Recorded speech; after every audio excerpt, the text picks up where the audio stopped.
Hello everyone, today I'll be ranking every LEGO Star Wars Microfighter ever released. The series started in 2014 and since then has seen 38 sets. These sets all used to be $10 up until the last couple of years where they've started to sell for $13. What they consist of is a minifigure and an extremely sized down ship or vehicle. It's a pretty fun concept and a really great way to get neat little micro builds as well as super cool minifigures for very cheap. So it's easy to see why this series has been around so long. With that said, let's go ahead and get into this list. At the very bottom, number 38 is the AAT Microfighter. I loved seeing an AAT for a Microfighter, but not like this. The build is lacking in so many different areas. It's not bad, but I think the biggest issue is the placement of the figure. The droid should be stationed at the top of the turret.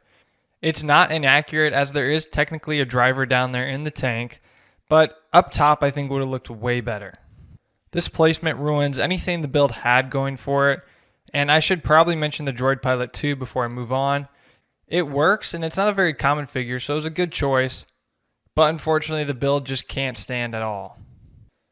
37 is taken by Krennic's Imperial Shuttle. The ship here is actually great. Krennic's shuttle looks great and is an extremely accurate model, especially considering it's a microfighter. This ship has some very distinct angles and features to it that I'm surprised they captured so well in this form. Not to rave too much about the build because while I do think it's good for what they were capturing, it's not necessarily the best build. I think the big thing that drags the set down and its main problem is the minifigure. The Imperial officer looks good and all, but he's a character that could have been included in so many different sets. I find it disgusting that Krennic isn't the included figure. He was a really popular character, but we only saw him in one set ever, so a Microfighter would have been cool to see. This just seems totally off to me, and this is the main reason it's this low on the list. Next, 36 is the Resistance Y-Wing Microfighter. Now, I can't say there's much wrong with this set, but if I'm being honest, I can't even remember this character's name. She never really had a big part in The Rise of Skywalker, and it's not a movie I want to think about anyway. The Y-Wing is fine and plenty good. I really like the red color it's in, but honestly, I just couldn't care less about this set and figure. 35 is the TIE Interceptor. This TIE model is just way too out of shape for me. Most of the microfighters take some artistic liberties, and that's fine, but this one's just way too off. The cockpit is huge for no reason, and because of that, the wings have less pieces to use, resulting in a really jacked up interceptor. The pilot is good, but nothing exciting, and as a whole, it just doesn't have anything going for it, making it easy to place low on the list. The 34th spot is taken by the TIE Striker. This one suffers from basically the same exact problem as the interceptor. The Striker's cockpit is so huge compared to its wings, it ruins the build. It's hard to look at, and I think the reason for this is because LEGO didn't want to make a new windscreen piece. Every TIE model used the same piece, and most of them suffered for it. For a pilot, we have another basic Imperial pilot, and while I can understand it makes the most sense and is the most accurate, but it's just boring. I would have preferred a Rogue One figure, maybe something like a Death Trooper or Shore Trooper. Even if it's not that accurate, it would have been much more exciting because we've already seen plenty of this pilot in other sets. So this set just shares too many of the same problems of the last one, and the only reason I really put it ahead of the TIE Interceptor is because it's the TIE Striker and that ship's really cool. Number 33 is the Star Destroyer. These builds are okay, but I just don't care for it for some reason. I can't quite pinpoint it exactly, but I think it's just the integration of the minifigure seat. It takes up too much room there for me and just kind of detracts from the whole build. Between that and a good, albeit plain figure, this one just doesn't do it for me.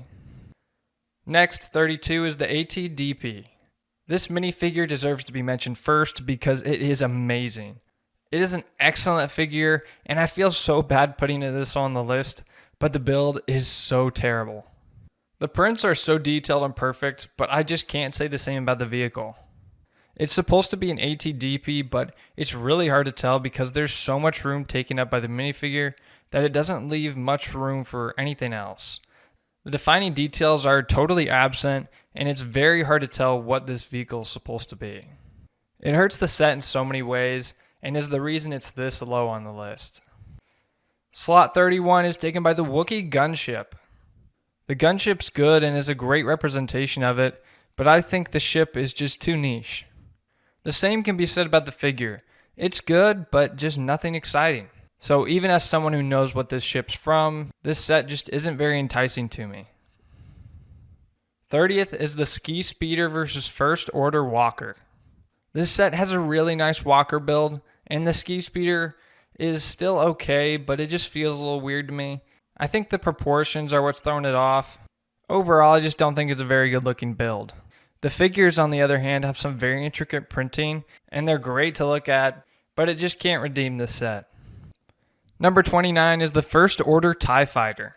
This TIE variant suffers from the same problem as the rest, a very poor scale.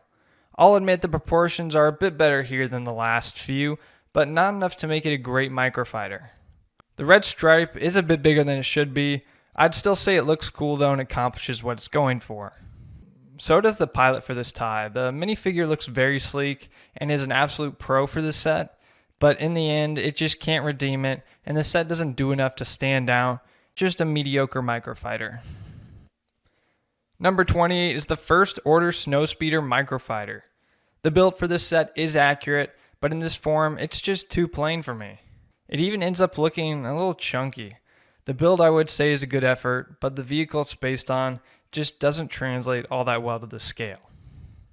The build, I would say, is a good effort, but the vehicle it's based on just didn't translate all that well. Then you have the First Order Snowtrooper for your figure. And while it's good, it's not a fig that can really make up for the build, leaving the set on the lower half of this list. Next, 27 is the Resistance X-Wing Fighter. Believe it or not, the next set is also a sequel set, and I know some of you think it's biased, but for the most part, I tried to separate that from the ranking. Before the build, I want to mention the minifigure, because this pilot is S tier. Everything from the prints to the helmet is perfect and exactly what I expect from LEGO. The build, however, is what I don't like from the set.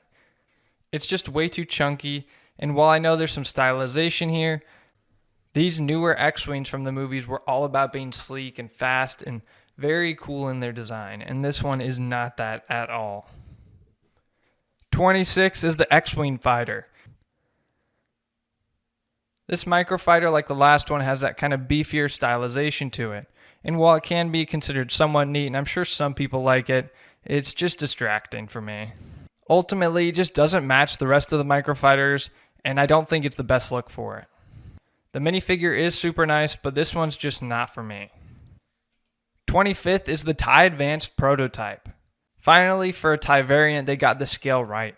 This one's much more in order and in line with what it should look like.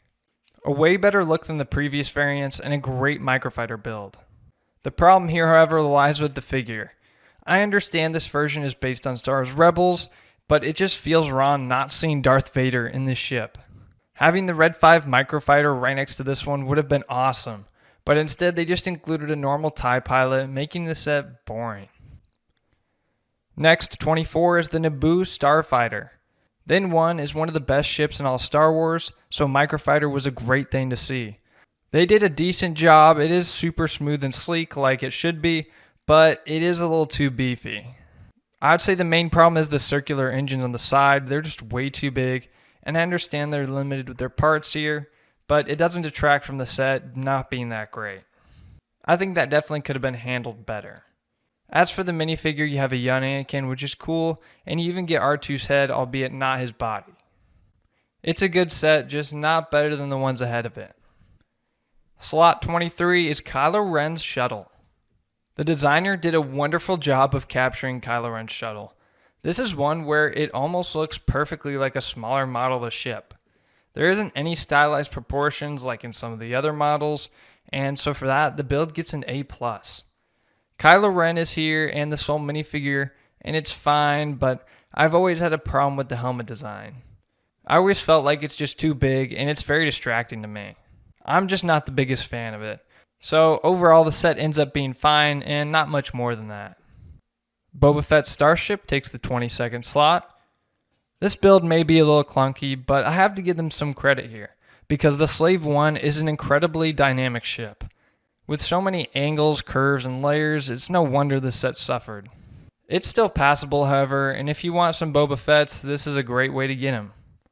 His printing is as good as ever. Of course, the helmet and torso shades of green don't match, which just is normal at this point, but still distracting to me. Despite being a fan favorite ship and character, this set just fails in a lot of areas, dragging it down. Number 21 is the Homing Spider Droid. This was an incredibly interesting pick for a set, but it actually works remarkably well. The build is super fun and way more intricate than most of the others. The area around the cockpit is a bit large and bulky, but it's a very minor issue.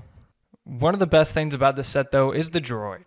The battle droid included is a beautiful burnt orange to match the Geonosis landscape. It's a fantastic looking droid, and while I wouldn't recommend army building at $10 each, it's a cool way to get a few along with a neat build. Number 20 is the Mandalorian's N1 Starfighter. This set was a great concept, but the build absolutely ruined it. Having Mando and Grogu available to everyone very easily at a low cost like this is super nice, but the build looks like a first draft model. It's super chunky and rough, and from certain angles it's just impossible to even tell this is Mando's N1. The solid gray color scheme doesn't help it either. It ends up all just blending together into kind of a big mess. I've seen rebuilds online of this set that look way better, and they all use these exact same pieces. So it just left me wondering, why did LEGO let this model release? Number 19 is the Vulture Droid. A Vulture Droid might not seem like a good microfighter at first, though this is actually a super fun set. The build is unexpectedly good. Its proportions are perfect for this theme, and there are loads of details and features in this set that make it so interesting. The droid included is a blue pilot, and it's a solid fit for the set. It's not the most common droid, so it's not a bad choice at all. Even with that though, I think the Vulture droid is what's selling this set. All the accurate features and the details on this build are really phenomenal, and it's a standout. The designer really did a great job. 18th is the AT-AT. The build here is perfectly fine, and so is the figure, but it's just not a very exciting package. Plus, there's a better AT-AT set on this list that knocks this one down even more.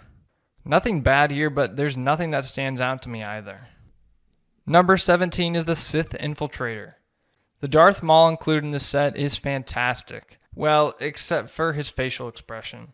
They went with this weird smile, and it doesn't even look like him at all. I don't even know if we ever even see him smile in any form of media. It's a very off-putting expression. It's funny for a minifigure and kind of cool, but I definitely wouldn't want this as my only Darth Maul minifigure. As far as the build goes, it's a great representation of Maul's ship. It doesn't blow me away in any facet, but it's a solid set, but altogether it's just not outstanding in any way. 16th is the Millennium Falcon. This Falcon is good and all, and in fact, it's almost entirely the same as the other two versions. This one was the original, however, and you can definitely tell though because it shows its age. No stud shooters, and that's a very big dead giveaway. Everyone knows that they're better than the flick-fire missiles, even though some people don't want to admit it, it's true. The other thing to note in this set is Han Solo. While it's a fine figure, you'll notice right away he has the old hairpiece, which is nostalgic, but the new one is definitely better. So in the end, this set manages just fine on its own, but its age has caught up with it. Next, 15 is the Razor Crest. This ship is a personal favorite of mine, but not in this scale. It looks like they tried, but I don't think this ship just translates well. In this small scale, the ship turns into a bit of a mess. It's still clear what the ship is, but I think it needed a couple extra studs to really make it shine. The minifigure is the Mandalorian, which is always cool to see, even if he has become very common. But with a build that doesn't fully live up to its potential, I can only take this set so far up the list. 14th is the Republic Gunship Microfighter. This build has a ton of stylization to it, mostly in a negative way, unfortunately. The torpedoes cannons on the top are huge and very distracting. This build could have fared a lot better with a bigger footprint. It's not all bad, but this entire thing is just very out of whack. Why this set is still so high on the list though is because of the minifigure. This clone is an absolute beauty. It's a Phase 1 clone pilot, which shouldn't be a rare figure, but somehow it is. So this guy being included here was amazing for $10. Fans could finally get some pilots to fill out their gunships or other Republic vehicles, at the same time getting a microfighter that is a bit too bulky but still okay. This minifigure is really why I think this set's so great. 13th is the ARC 170. This starfighter is one of my favorites in all of Star Wars. Unfortunately, this microfighter fails to be anything too special. It's a fine build, but it's just a little bloated in some areas. It doesn't look bad by any means, but it could have used some smaller engines or maybe a longer nose. It just feels a little cramped. The figure, on the other hand, I can say is perfect. Clone pilots, like I just mentioned, for some reason are a rare commodity, and this is one of the best ones we've ever seen. Having one available this cheap was amazing. So even though I had some minor nitpicks, I still believe this to be a tremendous set for the series. 12th is the T-16 Skyhopper versus Bantha. This set is a very fun and wild pick from LEGO. A Bantha and a T-16 was not on anyone's checklist. However, LEGO made it and they did a great job with it. Both builds are absolutely superb, but the Bantha has so much charm to it and it's easily the standout. That's not to discredit the T-16 in any way though, as its odd shape is quite compelling. The figures here match their builds perfectly and are both incredibly detailed. The pilot in the red jumpsuit looks really neat, and it's not a color we see too often for our Rebel pilots. Then you have the Tusken Raider, which looks beautiful with that head mold. This set is very off the wall, but it makes up for that with its tremendous amount of quality and charm. 11th is the Skate Pod vs. Dewback. This Microfighter verse set actually comes with 3 minifigures, which is the most out of any of the sets in this entire series. You get R2 and C-3PO who look as good as ever, then also a Sandy Stormtrooper that looks so incredible too. The builds have a very high quality design to them as well. The escape pod looks really good and has somehow more interesting than it probably should be. Then for the Stormtrooper, you have this really cute mini Dewback. These animal builds for the Microfighter line are all knockouts. There are only a few of them, but this one and the others all look extraordinarily good and full of life. It makes me want more brick-built creatures instead of molds. This is a beauty of a set and another great pick by LEGO. Cracking the top 10, we have the Y-Wing. What stands out to me here is the minifigure. This Rebel pilot is in this beautiful blue jumpsuit with some terrific printing. He's honestly worth on his own, but the build is very nice too. It's got a good shape with some fun flick-fire missiles attached. Overall, not a whole lot to say about it. You can just look at it and tell this is a very solid set.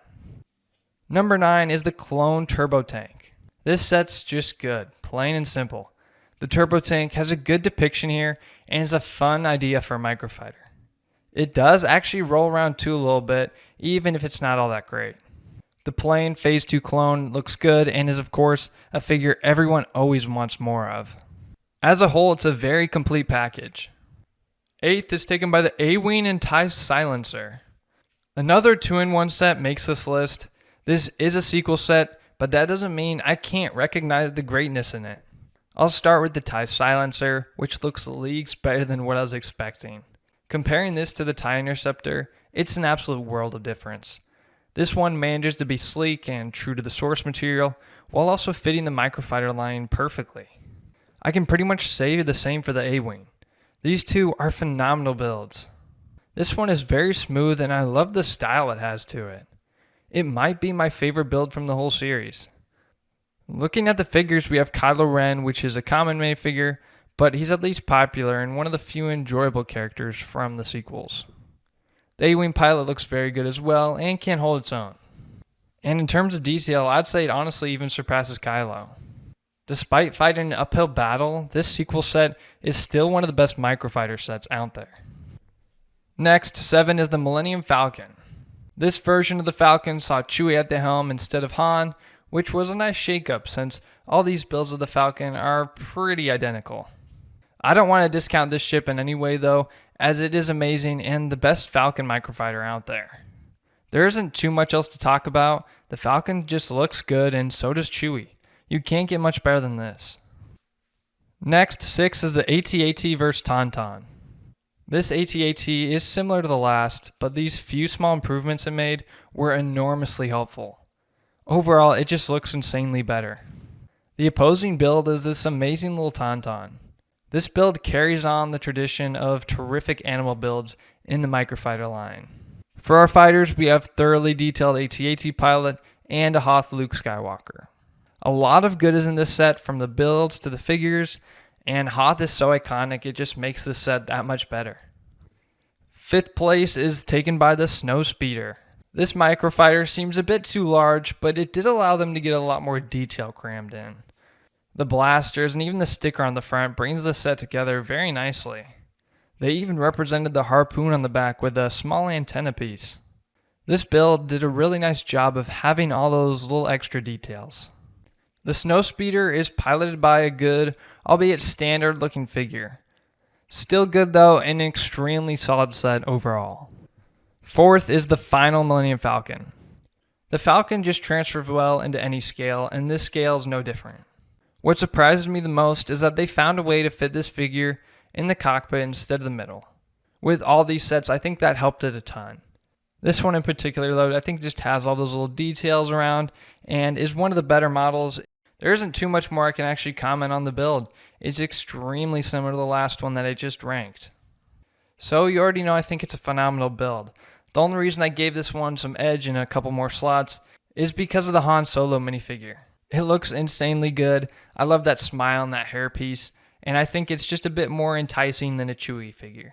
Both are great, don't get me wrong, but I think Han's version has it for me.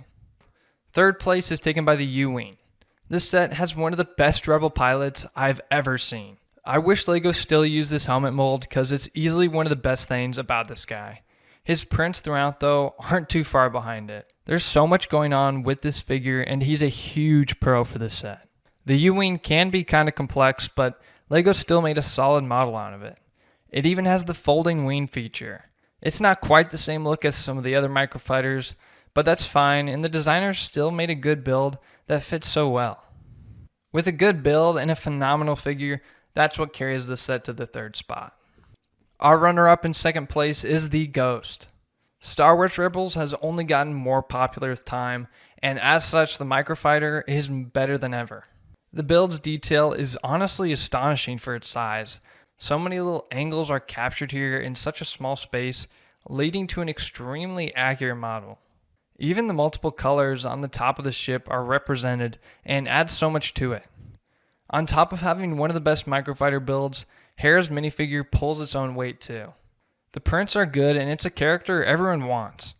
A super great package that was underappreciated at its time. Finally, we made our way to the top set, and to no one's surprise, it's Captain Rex's Y-Wing. I don't even probably need to explain this pick, but here I go. This microfighter just hits hard in every category. The build is immaculate and one of the best microfighters out there. It has an incredible shape to it and is a perfect micro Y-Wing. Plus, the blue looks so good on it. Then, of course, Captain Rex himself is the minifigure. His long-awaited return was initially met with a $650 paywall, but now he's only $13. This is the exact same figure from that set, and that's just so amazing. Now he's accessible for everyone. I won't sit here and tell you the figure's perfect, but it's pretty darn good. He doesn't have a cloth cama, and I'm still not a fan of how LEGO has chosen to integrate the current helmet holes into this Phase 2 mold, but it's still a Captain Rex figure, and it's got arm prints for a super affordable price. This is a set pick that I don't think is up for debate. It clears this list by miles, and it makes me excited for more microfighters in the future with characters like this. Alright guys, that was it for this video. So now I want to invite you all to share your list down below. Let me know if you disagreed with any of my picks. Thanks for watching. Don't forget to like, comment, and subscribe for more. And until next time, I'll see you guys later.